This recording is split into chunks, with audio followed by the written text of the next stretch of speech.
Мы, компания по страхованию жизни Халык Лайф, сегодня на Арбате проводим опрос среди населения про страхование жизни. Поехали! Қайырлы күн, есіміңіз? Есімім Назгүл.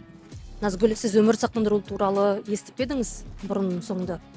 Иә, конечно, өмір сақтандыру деген на самом деле біздің Қазақстанда қатты дамымаса да, мен ойымша ол каждый адам үшін маңызды деп ойлаймын. Тем более, мысалы, өмірге бір рет келгендіктен сенің өмірің полностью сенің бойында ответственность болып тұрады. И сен өмірің, конечно, сақтандырғаны лучше же. Я думаю, біздің Қазақстанда оны одан әрі дамыту керек. Банктерде болсын, түрлі там салаларда болсын, өмірді сақтандыру все равно актуальный тема болып табылады деп ойлаймын. Жауабыңызға үлкен рахмет. Біз сізге Халык Лайф атынан осындай керемет қолшатырды ұсынамыз. Что должно произойти в вашей жизни, что вы начали страховать свою жизнь? Ну, я не знаю, насчет страхования жизни я не задумывался, страховать ее или нет.